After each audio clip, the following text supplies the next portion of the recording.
बेला बिना आधार के बातें बना रही है और भीड़ में अपनी उपस्थिति दर्ज कराने की कोशिश कर रही है। किसी ने बेला की बात पर विश्वास नहीं किया, लेकिन वह परिवार की सुरक्षा को लेकर चिंतित थी। इसलिए वह आधी रात को छत पर गई, ये सुनिश्चित करने के लिए कि मोमबत्ती सुरक्षित है। अनजाने में उसने दादी की चिंता सुनी। असल में दादी ने पहले ही महसूस कर लिया था कि मोमबत्ती कमजोर है। इन सालों में वह नाना को बहुत याद करती थी। अगर वह होते तो जरूर मोमबत्ती और परिवार को बचाने का तरीका निकालते। दादी की मुश्किलें जानकर बेला ने संकट को दूर करने में मदद करने का फैसला किया। इसलिए अगले दिन उसने कार्रवाई शुरू कर दी। सबसे पहले उसने अपनी चचेरी बहन से संपर्क किया, जो गांव की हर छोटी बड़ी बात जानती थी। चाहे एक सुई भी गिर जाए वह सुन लेती थी। पूछताछ के बाद कुछ असामान्य था। बड़ी बहन की आंखें रात भर फड़कती रहीं। जो पहले 8 गधों को बिना हाफे उठा सकती थी, अब 6 गधों को उठाना भी भारी लग रहा था और दबाव बढ़ता जा रहा था। सौभाग्य से बेला एक मगल थी।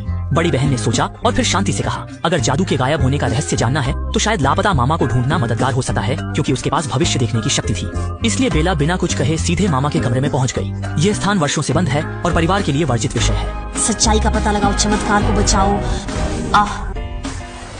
हैरानी हुई कि मामा का कमरा वास्तव में रेत की घाटी था।